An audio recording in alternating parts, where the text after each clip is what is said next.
Welcome everyone to Mornings with Planning, a webinar series hosted the first Wednesday of every month, where the Lexington Division of Planning discusses new ways to reconnect, reimagine, and respond in a new reality. These webinars are held live and on Lex TV and are also recorded for later viewing at imaginelexington.com, as well as this coming Saturday at 1 p.m. on Lex TV. This webinar is eligible for AICP, Continuing Education Credit. My name is Lauren Weaver, GISP and Senior Planner with the Lexington Division of Planning, and I will be your moderator for today's October 6th, 2021 session. During this webinar, we will be discussing urban forests. So kick back with your morning coffee or tea, and let's get started. Before we meet today's panelists, I do have a few items to share with you all. Just some housekeeping announcements. So we've had the pleasure to present these webinars since August 2020, which is over a year now. And since that time, we've seen webinar participation increase and have had great conversations on a variety of topics. You can see those previous webinars if you want on imaginelexington.com/uncommon commons. And then in September, just this past month, the Lexington Division of Planning was honored to receive a Special Merit Award for public engagement from the Kentucky branch of the American Planning Association for this Mornings with Planning webinar series. So we're really proud of that, but I think the honor really goes to you all in the audience for your engagement in this series. If nobody were watching, then it wouldn't be as good. We'd probably still enjoy the discussion, but it wouldn't be as impactful. So thank you for watching, and to everybody that has made this webinar possible. It's very much a team effort. And then finally, I have very much enjoyed moderating these webinars. It's been an absolute pleasure, but I do want to let you all know this will be my last time as moderator. I have accepted a position with the GIS team in Lexington's Information Technology Division. So I'm super looking forward to that, and I'm looking forward to attending these webinars as a participant in the future. So thank you for letting me be your moderator, and I am excited to see the continuation of the series. All right, so I think that's all for now. Let's move into today's panelists. So we have a stellar panel today here to talk about urban forestry and trees with lots of accreditations. So it'll take me a while to get through this list. So we have Heather Wilson, ISA certified arborist, municipal arborist, tree risk assessment qualified arborist, who's currently working as the city arborist for Lexington Fayette Urban County Government. Hi, Heather. We have Stacy Borden, ISA certified arborist and tree risk assessment qualified arborist, ASCA tree and plant appraisal qualified arborist, and he's currently working as grounds manager at the University of Kentucky. Welcome, Stacy. Good morning. We have Chris Sass, PhD and associate professor and director of undergraduate studies at the University of Kentucky Department of Landscape Architecture. Good morning, Chris. And we have Grace Coy, ISA certified arborist, currently working as a planning technician with the Lexington Fayette Urban County Government Division of Planning. So welcome, everybody. Thank you for joining us this morning. Let's start off with a little bit of an overview of your roles within Lexington for the audience. Heather, can we get started with you, and perhaps you can talk about your role in the implementation of on-the-ground urban forestry and policy, and I think your role in Tree Week as well? Yes, thanks, Lauren. I'm Heather Wilson. I am the city arborist for Lexington. I've been in this position since 2016. And so as part of my role, what I do is I manage the care of the trees that are found on public property. Those generally include areas that are public medians down the roads, as well as trees in parks, trees in greenways, trees in water quality lots. I run the Reforest of Bluegrass program, and a lot of those spin-off programs that we've initiated in the past 5 years or so. And then as part of Tree Week, I'm part of the steering committee. I was part of well, I was a co-lead on it for the first 3 years. And then this year I stepped back a little bit to give other people an opportunity to maybe take it in a broader direction and just still function as a co-lead on that. So I'm just really excited to do anything tree related in Lexington, including increasing canopy and education. And yeah, it's a lot of fun. Yeah, that's great. Well, it sounds like you've been a heavy puller too for Tree Week. So if folks in the audience haven't been before, it's coming up right around the corner, and we're all certainly looking forward to that. Looks like there's a link in the chat as well if you're looking for more details on that. So thank you, Heather. Stacy, let's move into you. So can you tell us a little bit about your role as board president for Trees Lexington? And you got a background in all kinds of things: horticultural studies, commercial landscaping, estate gardening, greenhouse operations, and a bunch more. Tell us a little bit about your background. I don't have all day, but yeah, I'm currently working as the grounds manager at the University of Kentucky. We've got about 800 acres or so of land there, over 14,000 trees. There's an awful lot of plant life there to manage. That's where my previous experiences have really come to bear. Like you said, I've worked in commercial landscaping where I've been on a lawnmower all day mowing grass. I've worked on golf courses where I've taken care of the greens and the bunkers. Worked at a nursery in Seattle when I lived there when I was studying horticulture. I've been working in the green industry for 27, 28 years or so. It's just been what I've dedicated my life to. Became an arborist in 2001, and I've been working as an arborist since then in a varying different capacities, but primarily in the commercial industry, commercial arboriculture, running companies, had my own company. I'm also a registered consulting arborist, so I've worked in that capacity too, just giving expert opinions on how to care for trees and those types of things. And then just aside from doing that, since I don't have enough tree stuff in my life, I volunteer and work with Trees Lexington. I'm currently serving as their board president, and our kind of overarching mission there is to plant trees and get more tree canopy, but really to help change people's consciousness and opinion of trees, and just really educate the public about why trees are so important to the community and how they can be involved in that, not just planting trees, but how to care for them and how to spread that message of, trees are a critical part of our infrastructure in a city, and they just do so much for human health and environmental health. And that's what we're here to talk about today. Yeah, absolutely. And we'll get more into that coming up here as well. But that's really important work that I'm sure you guys could talk for days about. Okay, Chris, let's go into your background a little bit. So perhaps you can tell the audience a little bit about your work with the Urban Forest Initiative. And then you teach a bunch of course topics as well, from site analysis, ecology, water management, urban forestry design, and fluvial geomorphology. Geographer here, I saw that and I was like, yeah, that's excellent. So please go ahead, tell us a little bit about your background. Sure. So I started out in biology thinking I was going to be a doctor or pre-med kind of thing, and then found plants, and it was just kind of like, this is kind of where I need to be. And so started out in streams and riparian zones and looking at that, and then all of a sudden come to Kentucky, and you guys have trees here. I'm originally from Missouri, Kansas, so it's a little bit more prairie type. But just trying to figure out how urban trees can actually help our streams out, and that's kind of how I got into all this. And I am a co-lead of the Urban Forest Initiative now. And then I do a lot of research in tree canopy, especially looking at environmental justice and things like that. So it's kind of where we're at now. That's great. Thank you. Yeah, I'm actually out west right now, and every time I'm away from like the Kentucky region of the US, I realize how incredibly lush it is in Kentucky. I'm excited to get back to those trees, but they're getting ready to flip now as far as colors go. So pretty. Okay, thank you. Grace, let's move into you now.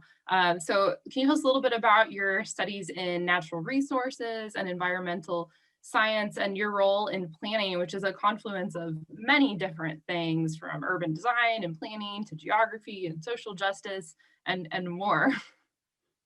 Yeah, absolutely. So I've been in the tree realm for quite some time, even extending beyond my role in planning. Probably began with my internship at the UK Arboretum in 2015.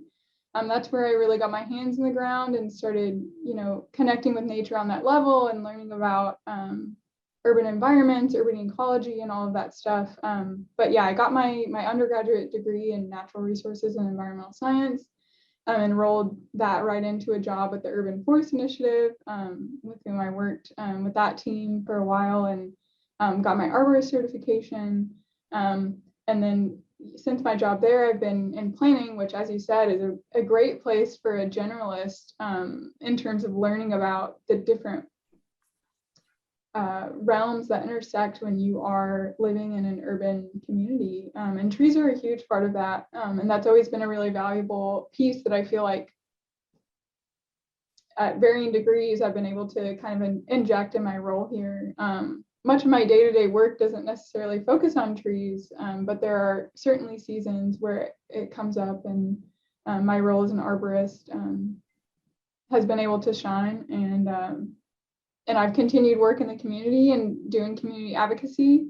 I'd say my top value is trees when it comes to the work that I do in the community, and I've had varying roles in that. And yeah, this is just a great place to like unify that and celebrate it and honor it. And yeah, planning is a great place for that too, because trees are everywhere, and so we've got to weave them in. We've got to keep talking about them. And yeah, definitely.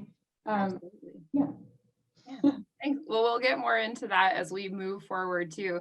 And I think that your role in planning is really important with the arborist work too. I think it was just last week we were sitting in a planning commission work session and a question came up about trees. And of course, everybody's like, Grace.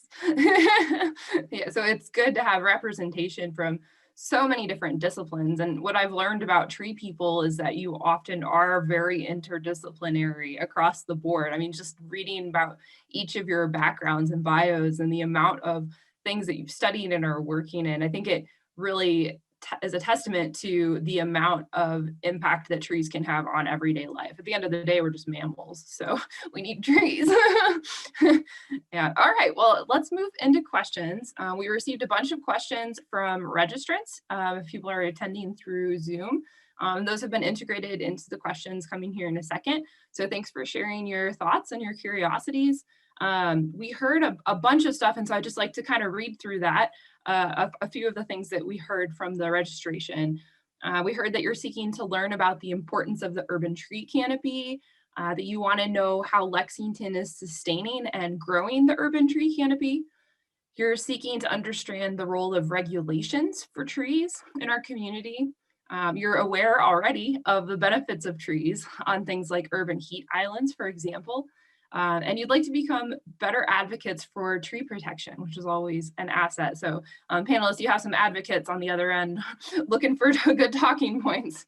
Audience members in attendance via Zoom, feel free to submit questions using the Q&A functionality within your Zoom application, and I'll work to integrate that into the questions we received with registration.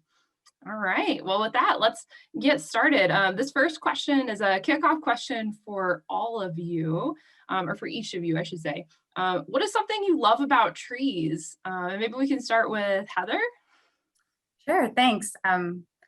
That's really kind of a hard question to answer because really I love everything about trees, but I think what stands out to me maybe most is the way trees make a space. And that could be your neighborhood, that could be your front yard, that could be a city. I don't know, they make a space have an identity, I feel like, and just the way they can calm both the space and the individual, the way they calm just your head and your heart and your soul, and give you some time to realize that life is bigger than just us day to day, and trees have seen us through all of it. Yeah, that's fantastic. Yeah, respect to trees. Let's see, Stacy, would you like to jump in next? Sure. I guess for me, the thing that always leaves me in awe when I think about trees is how they can take sunlight and microscopic minerals from the ground and water and build these massive structures that just seemingly out of nothing. So that just blows my mind. Yeah, agreed. I still don't really understand. I think that was like elementary school science. I learned about photosynthesis, and it still blows my mind. Yeah. All right. Chris, do you want to go next? Sure. Let's see here what I love about trees. I love that we can plant a tree now, and in 100 years from now, someone else will see our work, hopefully, and that we've got influence on the future in that way. So it's that longevity that's just really cool. It must be neat as an arborist to be able to look at a tree and think, okay, well, this is approximately this old. I just look at it, I'm like, that's a big tree. That would take 7 people to wrap around. I actually saw one yesterday. I was like, that would take at least 7 people to wrap around. So it's old. It's really old. Well, all right, Grace, what is something you love about trees? I mean, I certainly love trees, even from just the quantifiable benefits that they can provide, and the ways that we're able to weave those in conversations into fields where they may seem unrelated. Trees are a major connector across disciplines. I once heard someone say that there's not a problem that trees can't solve.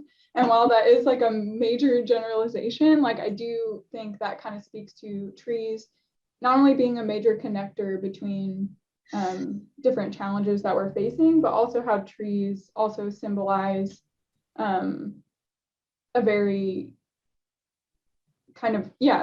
symbolize a connector between all of humanity, I guess, and their position as a natural phenomenon, which I think humans are as well, and how we can relate to them in that way, but also then have them represented for us, like as we go through our day-to-day lives, and they're a reflection of our own extraordinariness, and how we can both celebrate ourselves and trees with a certain toning. Yeah.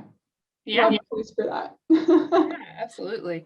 Absolutely. I heard, or I was listening to an APA, which is an American Planning Association podcast a couple of months ago, and they had one on urban gardens. And one of the things that they discussed in the podcast was that as people walked by with like biometric sensors on their bodies, they got much less stressed out. They calmed down as they were walking by green lots compared to when they were walking by not so green lots, their stress levels went up. And I think that's just such a good testament that we can now monitor with quantitative information, but it was something we've already known because we can feel it in our bodies. Yeah, great. All right, let's move into the next question. This is one that I think you all might want to jump in on, your call, of course, but let's start with Chris. So this is kind of a big one. Urban forestry often serves as a nexus for various fields: urban design, landscape architecture, planning, engineering, development, arboriculture, and more. So how do we approach the management of our tree canopy in a way that takes into consideration the interdisciplinary nature and backgrounds, but doesn't necessarily always line up with regulations? Yeah, I think that's a good question, and a difficult one to answer for sure. I think there's got to be some sort of respect for the knowledge that each of us carry. I've got to have someone like Stacy that I can talk to at any point in time and understand what he's trying to relay in that. It's almost so humbling of, I don't know everything that there is to know, so I need these other folks. And I think that helps out quite a bit. I also think thinking about education and being able to communicate with certain terms so that we all can get on the same page and really start to manage our canopy in a way that's healthy for everyone. So, yeah. Absolutely. Stacy, were you looking to jump in on this one? Yeah, it's a pretty complex question. I just think it takes getting all the people that have a hand in the tree management. And I mean, you have to look at also too at the infrastructure surrounding the tree. So you're not just dealing with people that know about trees, you're dealing with engineers, you're dealing with architects. Like just my experiences on campus, like all of our utilities are underground. So we're dealing with high voltage electricity. So we have to work with those folks that know everything about electricity and keeping the lights on is critically important to cities and like the university, and that directly impacts trees. So you just have to get everybody to be able to communicate with each other about what their needs are, and then try to find that balance point of where you're able to support, you know, a tree canopy, but also all the other infrastructure that exists within these urban environments. I mean, it is a big challenge. Yeah, I think that's a great point. Like trying to get everybody to talk to each other is hard. It seems to me like the tree network and the bicycle network are kind of similar in that they have a bunch of different cross sections from across the community. So hopefully that helps, but that's a huge challenge. That's a huge challenge. Heather, were you hoping to jump in? Yeah, please. I just wanted to kind of build off of both what Chris and Stacy said. I think a big piece of it is realizing that we're not working in bubbles, any of us. And in all honesty, just like bikes, trees are one of those things that touches basically every piece of infrastructure within a city or a community, and getting everybody to the table to both talk about short-term design, long-term design and planning, and where all these potential future problems are, where they currently are, and the best steps forward, while keeping the necessity and the importance of trees as a central piece of that, because we do need them in cities for all the reasons that our listeners and we all know, but also just the bigger reasons as well is I mean, trees are just important to our environment and to our senses of selves again, I think. And just I think that's one of our biggest hurdles, is getting everybody together at a table to talk through the needs and the problems, or the challenges rather, and the best way forward to address that all. Yeah, no easy feat. No easy feat for sure. But definitely an important one. All right. Grace, do you want to jump in? I'll just jump in really quick and just say this particular question is one that comes up in planning a lot, because we do work very often at the nexus of these various fields, and we are working to like balance these different values, I guess. And it really comes into recognizing the different layers that people are bringing based on either their day-to-day experience, whether it be with trees or just their general profession, and kind of the layers. I do think like once like conversation starts, there is a connector between trees, which I kind of brought up in my last response. And it's just kind of figuring out the right questions to ask to get people in on some level to realize that we do in some ways harbor these same values, that we do want to create spaces that people want to spend time in, that people want to experience their lives in, and to see the power that trees can infuse in those different spaces. So whether you're a developer or an engineer, whether you're approaching from a lens of safety or purely from aesthetic, I think there's a unifier, but it's kind of just finding that common language. And oftentimes that takes a little bit more time, and it takes conversation, but it also takes a certain level of optimism that I'd like to continue to increase in the way that we're speaking with each other. I think there's oftentimes when you feel like you're at a point of divergence with someone, or where you don't quite understand where they're coming from. Like I can personally say, like speaking to an engineer, like I don't necessarily have that mindset. I'm much more like poetic and expressive in the way that I speak. But to get into to get under those layers and get to a certain point, I think trees do serve a great foundation to be a connector, and it's just spending the time to get there, and then we can kind of psychologically meld and, you know, maybe I'm dreaming here, but come up with a plan that kind of unifies those values. I don't know, but planning is a pretty cool place for that, because we are seeing a lot of intersections with that, or just in general when we work with plans. Yeah, I think that's well said. I also, the optimist in me wants to believe that we can all come and have a good conversation with each other and then walk away with a better solution. At the end of the day, we're also social creatures.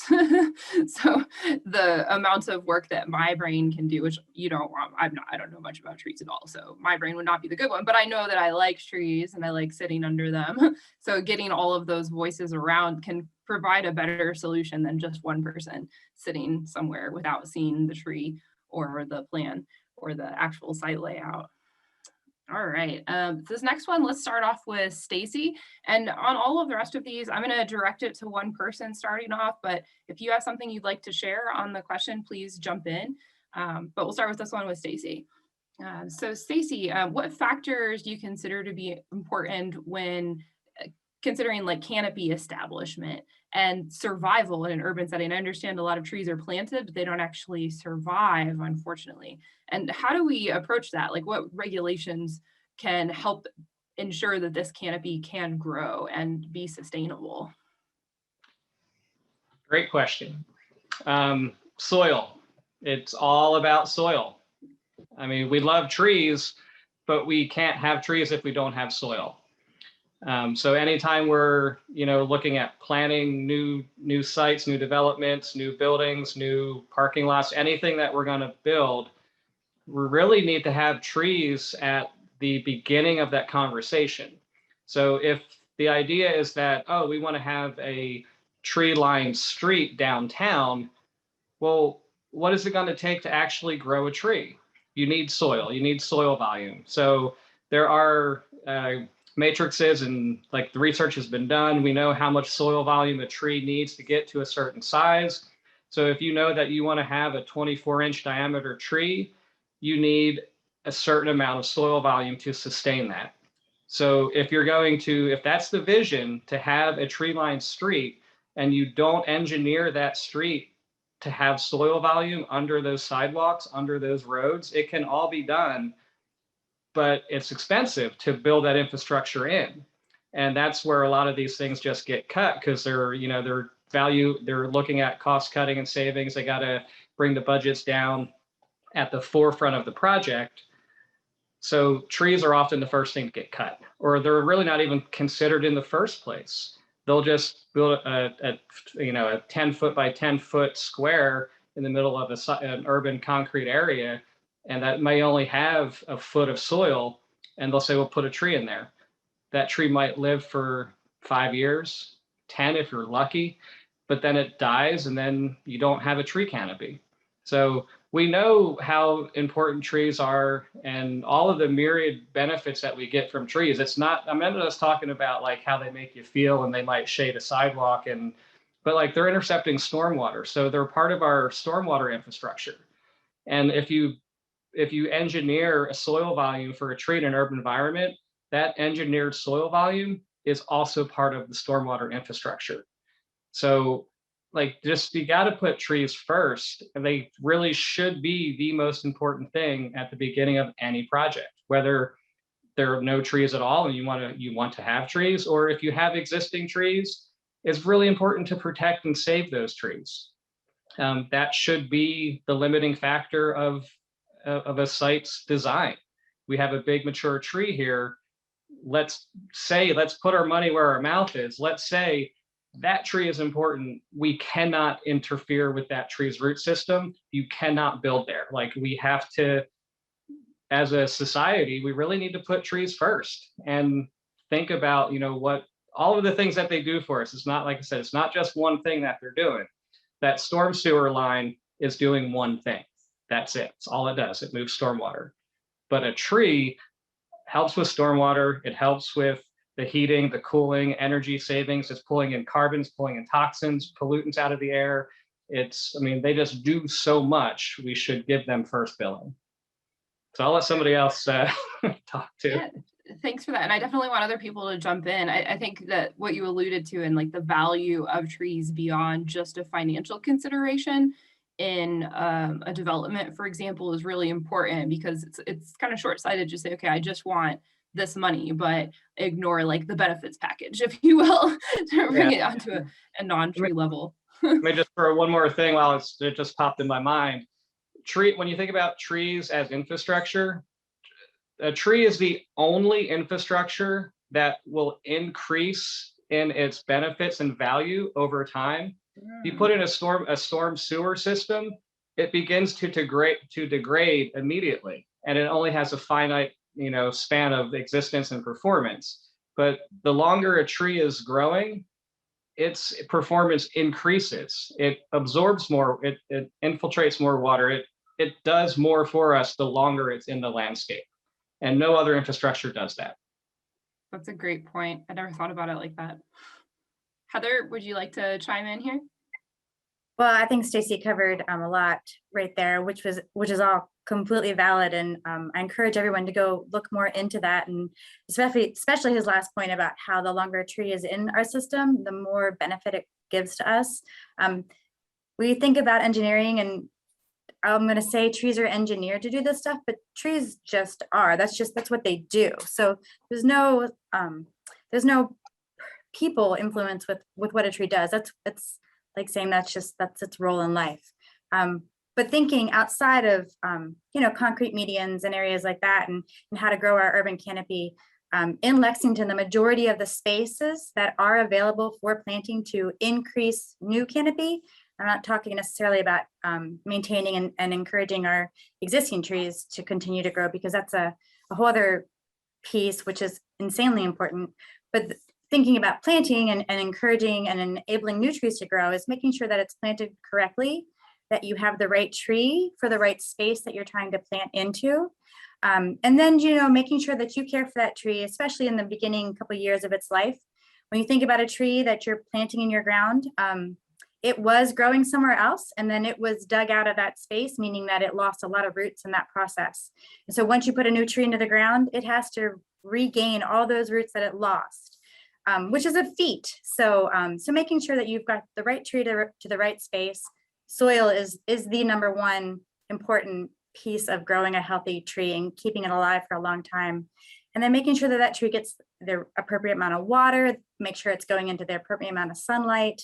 Those are really important pieces for people to think about when they're putting a tree in, especially on those plantable spaces, which I'm not sure if I measured the numbers, but approximately 90% of Lexington that is plantable is on private property.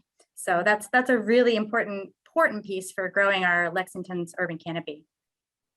Yeah, that's interesting. I didn't know that bit about the private property. Mm-hmm. Makes me think maybe I've got a really tiny parcel, maybe I can fit another tree on there somewhere.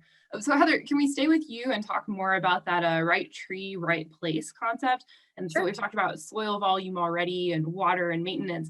So when you're considering all of these different factors, y'all, how do you determine if a tree can survive? If we're talking about, for example, locations in a parking lot, there's the soil volume, but then there's also just maintenance of that tree while it gets established. So how do you approach that and ensure that viability?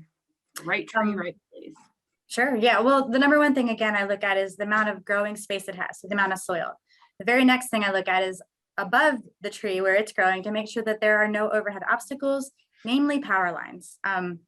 Because if you are within space of a power line, then you are at risk of having that tree either, I'm going to say pruned, it's not exactly what they do, pruned or cut pretty harshly from the power lines as that tree is getting to those older ages, which is when it's most valuable to us as far as the environmental impact. But so making sure that you have, plenty of soil for it to grow in, make sure you have no overhead constraints, specifically power lines.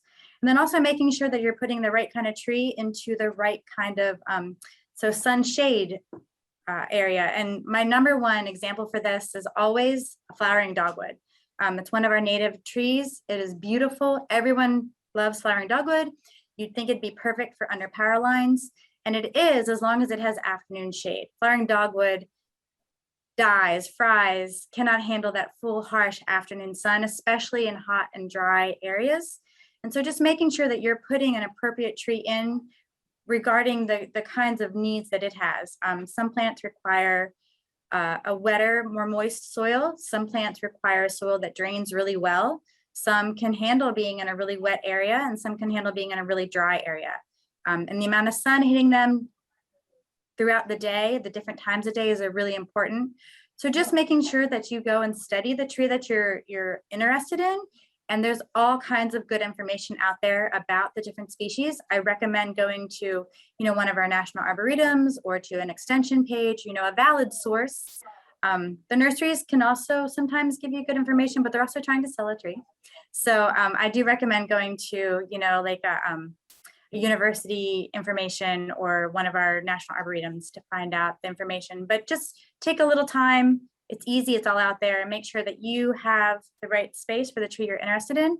And then if you just don't know, just watch your area for like a day, find out where the sun is, where the shade is, go and walk on your soil. If it feels really hard, then it's pretty dry and it might be compact. And if it's really squishy and it hasn't been raining for a couple of days, then you don't really have good drainage. And there's options. You just have to find the right one. Right tree, right place. Those are some great tips. I hope folks are taking notes. Does anybody want to weigh in on this discussion before we continue into the next section? Another point I just want to further on this, even more from like a planning perspective too, is that we speak about right tree, right place a lot. And I think that's super important, but I also think it's important not only from like a planting, like implementation aspect, but also in how we consider trees and the way that we value them, in a sense, from like a tree in a nature preserve to one that's maybe a street or plaza tree. And sometimes this gets a little challenging because the way we approach urban trees and the certain types of values that we're trying to get out of them are a little bit different than what we would expect from one that's in a rural nature preserve. And so when I hear right tree, right place, I think of it both from like an arboricultural perspective and what site conditions are going to be most suitable, but it also is like translates into what I expect from a tree. So when I plant a tree in a planting strip that is limited soil volume and is serving a very different purpose than one that's located in a forest, that's also something that I really like to think about in kind of the way, like in our kind of urban design focus, the different ways that we value trees in a streetscape. It's providing enclosure, it's providing a traffic calming benefit, it is providing aesthetic or public health in a way that is both equally valuable but different in what a tree in maybe a more rural environment or even in a backyard would be doing. So sometimes I like to take the right tree, like right place, and think of it more of right ecosystem service, right place, in the way that we translate those across different boundaries that we see, especially in Lexington, where we have a very in a way, significant urban core that then radiates out into farmland and the kind of different sorts of trees that we see on that spectrum. Yeah, thank you. Thank you. All right, so moving into the next question, I'd like to start this one off with Chris, but again, everybody feel free to jump in. So this one, let's see, disparities in tree canopies have been mapped clearly at this point. How do we address this reality when we know it also takes a lot of time and energy to establish a tree canopy? And it gets a little more complicated than that too, and you're moving into an area with a perceived disparity and then taking ownership by trying to address that disparity. Can you talk a little bit about that? Sure. So there have been maps, done that show that there are obvious disparities between tree canopy in upper socioeconomic classes to the lower socioeconomic classes. It's also complicated by the amount of what we call impervious surface, or that amount of parking lot or sidewalk or whatever it is, so that you've actually got less area to plant in now. And so it's a very difficult situation overall, in that you've got those issues, and then you've also got some not necessarily resentment, but some sort of hesitation in planting extra vegetation, because they don't necessarily in those areas, they don't trust the trees themselves. And it's a cost, it's a maintenance cost, it's other costs as well. So yeah, I think it's a matter of education. I think it's a matter of maybe showing illustrating how these things actually work, getting rid of some of that impervious surface that we have. It's going to be a multi-pronged approach overall. So, yeah, it's difficult. Yeah, I think that's a great point. I rarely think, admittedly, about like reclaiming space that's already been transferred into like a parking lot, for example. It seems like it normally goes the other way and not back, for logical reasons. Like once that parking lot, for example, is there, that ecosystem has changed forever. But then we see examples like SAVs where they have been able to reclaim some of that and move into a more pervious option. So that's an inspiration. When I heard they were doing that, I was like, wow, that seems like a lot of work. And then I went and had a meal there. It was really nice. So I hope that works out financially for them as well. I think it will. I think they're going to be all right. For sure. Okay. Oh, go ahead. Sorry. Yeah, I'll just to follow up with what you mentioned on SAVs. If you've been through Southland Drive, that corridor there, it was a concrete flume, and now there's still some impervious paver type material holding those soil banks, but it's a well vegetated corridor now, which is helping with water flow, and we went from a completely impervious surface to a fairly pervious surface there. So that, I mean, it's a work in progress, and there's been a lot of effort, but it was a huge cost, but it's definitely something that I think has benefited that corridor. And then just to go a little bit further from what Chris was saying, another piece of figuring out how to get vegetation and trees in particular into some of those areas of our city and cities in general that are lacking in that is really figuring out a way to engage the communities that actually live in those areas and educate, like Chris said, and then just really, ask them what their hesitations are and find ways to come to that common ground, and explain, or just, let them have a say in what goes in there, and help with that design piece. Because I feel like, with all of us, if you feel like you are an integral piece of whatever project that is, you're much more likely to feel empowered to help continue that and to steward that into the future, and to feel like you're part of that change. Yeah, that's a great point. And we have a question. We have several questions in the Q&A. I don't think we'll be able to get to them all today, unfortunately, but we do have a question in the Q&A about involving the community that ties in really well now, I think. And like, how do we get the community involved, especially when we consider that figure about private property and the impact that you can have on a private property? How do we do these things to incentivize community engagement? And how can the individuals in our community be engaged members in the tree canopy? Heather, maybe you can kick us off on that one, just as a continuation of what you were saying, and then I'm sure others want to jump in here too. I'm sure others have some probably great ideas. I'll just maybe mention that a good jump off point is maybe your council member. I know that they are very, very engaged with their communities, and especially with initiatives. I know I work pretty closely with Councilmember Brown on a lot of initiatives, putting tree canopy into his district. I know Councilmember Hannah Legree is on our tree board. And I think that they're always open and willing to working with their community to find ways to engage them and to see, to bring them along in that conversation. The Urban Forest Initiative has a lot of attempts at reaching out to reach into the communities, and really Tree Week. That's really why we started Tree Week, was to be able to figure out ways to reach into all aspects of the community and really connect with people through trees. Because we all have tree stories, whether or not we realize them. And some of them are not good, but most of them, at least at some point, we've had something that's been positive in our life. And not always, but a lot of the time a tree is connected to that. And sometimes I think just helping people to realize that, and that is a really good catalyst for starting that conversation about, yes, they can be something that you worry about, but there's also a lot of help out there. And there's a lot of, I'm gonna let somebody else further that, but I think those are some good entryways into talking to the greater community about trees in all parts of our city.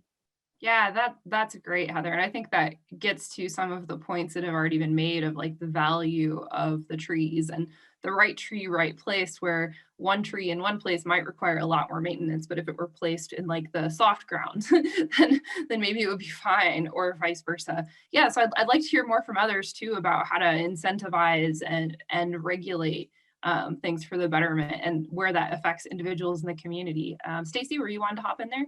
Yeah, I can talk from my Trees Lexington experience and what were things that we've done at Trees Lexington and so one of the things that we started earlier this year, we started a Tree Stewards program where we put together a lot of content. There's so much content out there, TED Talks and university publications, like all the information that people need to be able to advocate for trees exists already. So we didn't have to recreate all of that. I just pulled it all together, kind of packaged it, and we did it over 4 weekends. We were going to originally do this all in person, but when COVID happened, we kind of put it on hold, and then we had to rethink how we were going to deliver. So what we did was the week before the Saturday, we said you're going to learn about pruning. So we had all kinds of content for the participants to watch and read. And then on the Saturday workshop, we met for 2 to 3 hours, and they were able to ask us questions about what content that they just consumed. And then they got to get some hands-on training with what they just learned. So, and then the concept of this Tree Steward program is you get this training, and then you are now that much more knowledgeable about trees in your community. And we want to empower these people to go back to their community to be their tree advocate, to organize a tree planting project. And we also gave them tools, we gave them trees. They left the program, they each got 5 trees. So they take those 5 trees back to the neighborhood and they get them to plant in their neighbors' yards, and they teach their neighbors about trees. So getting the people within the neighborhoods, within each community, to be the ones advocating for the trees, that's where it needs to happen. Like, we can't come in as Trees Lexington and say, you need trees in your neighborhood, here's tree. We can't force that on people, but we are here to support people who want to plant trees. If you want to organize a tree planting project in your neighborhood, we'll give you trees to do it. And we'll give you the knowledge and the expertise, and we'll help get the volunteers together. Like, we're here to support all those efforts. Another barrier that I've seen to certain neighborhoods, like to get trees, is the cost of trees. If you buy a 2-inch caliper Borden burlap tree, that's at least $250. And then you need machinery to move the tree and plant the tree. So like a professionally installed tree could easily be $500 or more. And I don't have $500 sitting around to go plant a tree. So we're making smaller trees available for free. And if you did need to buy smaller trees, buying a smaller tree is the best way to go with planting a tree. They're a lot less expensive. Oh, God. Sorry, I guess the phone. You're back. You're okay. I had an internet connection stability warning a few minutes ago, and I was like, oh no. Sorry about that. But yeah, just making trees more accessible to people. So one that they can, if they do need to purchase one, they can buy a smaller one, they can put it in their car, they can take it home, they can plant it themselves. But at Trees Lexington, we've been buying smaller trees and giving them away. We're doing a tree giveaway this coming weekend at Gray Line at 10 a.m.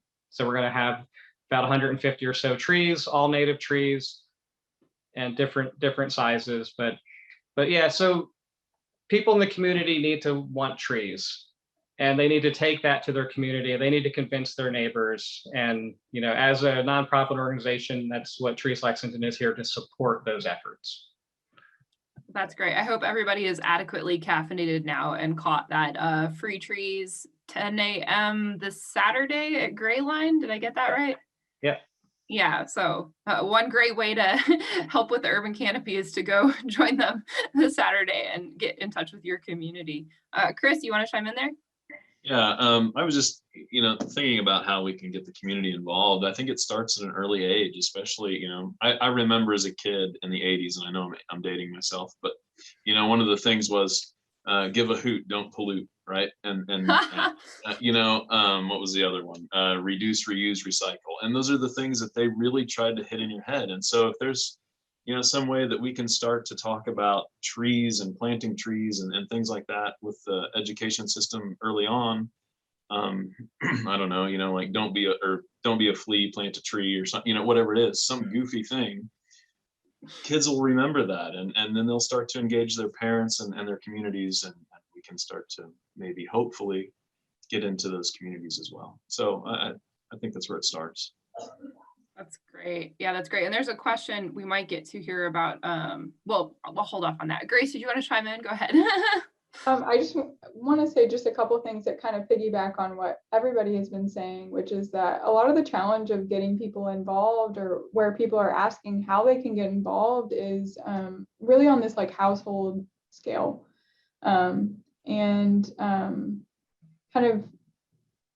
what I've been hearing being offered here is how you can provide opportunities to community members that are on that household scale, whether it is providing the materials, and that being trees and or just tools in general, but also that basic education. As me being a recent homeowner, and like so many of the things that I've now taken on, that I'm just like, I don't even know the basics of what to do with some of this stuff. And kind of relating that to tree care, and that like I think a lot of the barriers to getting involved is sometimes just not even always having access to the basic biology of trees and how to take care of them. And so the more that we can even just provide the basic education, kind of like Stacy was talking about, of like how to care for trees, how to plant them, how to love them, how to help them survive, I think is super essential. And then to piggyback, excuse me, to piggyback a bit on what Chris Haas was saying about getting people involved earlier. I think there's some links in the chat now even about getting youth and high school students involved. And whether that be on in-depth environmental education type curriculum that we can incorporate into our school systems, but also too, just like letting people know about this like really wonderful realm of both environmental and tree work. My phone rings like once every 4 days, and now it has rung twice in 2 minutes. The involvement of like youth and high school students, and just really starting early and teaching tree biology, teaching about and encouraging the youth to be inspired by the potentials of arboriculture, whether that be at a policy level, so like being at a desk and thinking about the ways that you can incorporate trees into your regulations, or if that's being like out in the field with a chainsaw, or doing very site-based type arboriculture, and speaking about the story of that and how that could be a lifestyle. And it's very inspirational. I hear a lot of young people now saying like they just like being outside. How can we inspire that and continue to infuse both advocates but also practical careers in arboriculture and the care of trees and the enhancement of trees? And that can start in elementary level, but also, talking to our high school students and inspiring them to know that this is an option for them. And yeah, both advocates, but also very literal tree tending jobs. Yeah, it's all about the short term too, knowing what we can do today, or how we can conduct our lives in a way that is supportive of trees in our community. Yeah, thanks for that, Grace. And I appreciate you touching on the different roles that can all come into play when you're talking about caring for trees, whether it's somebody sitting at a desk working in a GIS system, or out in the field mapping tree varieties, or maintaining those trees actively. There are so many roles, and what a great career to be able to work with trees, as I'm sure you all are finding quite satisfying. We are almost out of time. There's never enough time. There's never enough time for all these conversations. I have a whole bunch of questions I didn't get to, and some from the audience as well. We're going to end with a brief question, and this one is for each of you. So in wrapping up, what is a way that you like to celebrate trees? It could be hugging a tree, it could be going to Tree Week, it could be a variety of things. So maybe Heather, do you mind to start us off on this final Sure.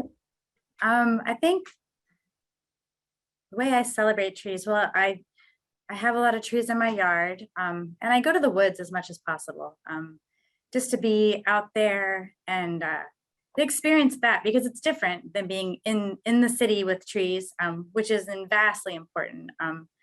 but that's how I celebrate, is I go out and just think about what it takes for those forests to exist.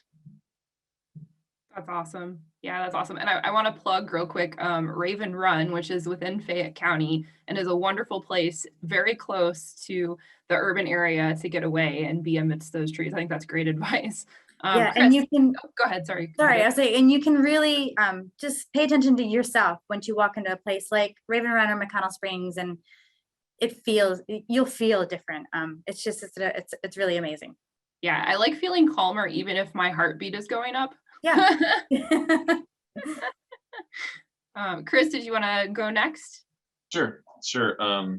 Way I celebrate trees, at least I hope, is that, my passion for that extends to the students, and hopefully they learn that trees are important to everything that we do, whether that's as a landscape architect or designer, planner, whatever it is, that they understand that these are important issues, and they can help us out later on. So.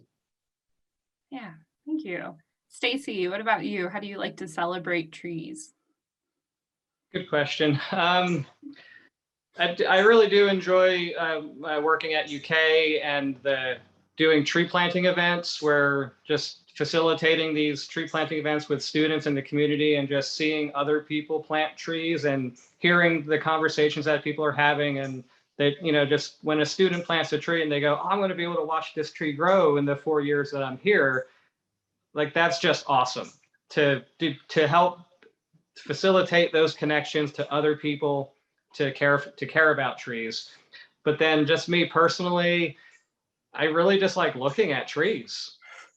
I mean, I've got one right outside my window in my living room, and anytime, like, if I'm my gaze often like starts going out the window just so I can just watch a tree move in the wind. That's, yeah, I'm a tree. That's really nice. Yeah, that sight of the tree, and then the wind rustling the leaves and the smell of the conifers. Yeah, all of that's good. Yeah. Grace, you want to wrap us up? I guess I have a lot to say on this. I have a couple ways of celebrating trees. I think the primary way, which has actually presented a challenge to me, is to witness trees without any kind of judgment. So like as an arborist, it's really easy to default into looking around town and seeing all the things that need fixing about trees. And so just kind of putting into practice this intention to witness trees just as they are and not see it as a pursuit to like manage or expand or enhance, which a lot of this conversation has been about. But just my core way of celebrating trees is taking the time to accept them as beings, just as I try to put in practice to do for myself. And recognizing the things that I love about them and the things they symbolize. We're in this act of reflection. They're reflecting something about me. I'm reflecting something about them, and this constant exchange and kind of being an acknowledgement of that. And finding kind of a sense of coming home when we're in this very busy and forward-driven life. Yeah. But yeah, getting in that deep self-reflective state with them. And the kind of psychological ties that we can celebrate about trees, whether actively or, just in sitting beneath one and reading a book or enjoying time with a friend. Yeah. Absolutely. Absolutely. All right. Well, thank you all. This is us arriving at the very quick, rapidly approached conclusion of the webinar.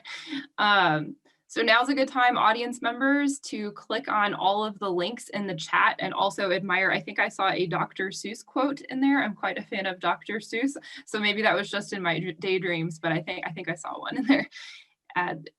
We had a great conversation today. We talked about a lot of things. Unfortunately, there are some questions that we did not get to, so I apologize if you submitted a question, whether it was in your Zoom registration or in the Q&A that we did not get to. But I would encourage you also to reach out to these qualified professionals on this webinar panel today or other experts that might be able to help you with those answers. If you are seeking AICP credits, this session is eligible. You can watch this webinar again or share it with a friend via our website at imaginelexington.com and the Uncommon Comments section, or see it on Lex TV this Saturday at 1 p.m. Just a quick reminder, Tree Week is coming up. I think it's next week, October 9th through 16th. So be sure to check out those events for some safe outdoor socially distanced fun. I'd like to express gratitude to so many people for being here today and helping make this possible. To our panelists, Heather Wilson, Stacy Borden, Chris Sass, and Grace Coy. Grace Coy again for coordination. We've got live Q&A support today from Sam. Valerie was on moderation backup in case my unstable connection became quite unstable. So thanks for being a stand-in, Valerie. Technical support from Libby Jefferson, and a big thanks to Lex TV for working with us to bring this to a wider audience. And most of all, thank you to our audience. It's really important that you guys are able to be here and participate in this conversation. Even if we didn't get to your question today, please reach out, please reach out. The Mornings with Planning webinar series will continue to discuss new ways to reconnect, reimagine, and respond in a new reality. And we want to hear from you. What topics should we discuss as we move Lexington forward together? You can email us at imagine@lexingtonky.gov to let us know. We will be back on the first Wednesday of next month, November 3rd, where planning will be discussing autonomous vehicles. For more information on future sessions, to access the recording from this webinar, and to learn more about planning in Lexington, visit imaginelexington.com or lexingtonky.gov/planning and follow us on social media.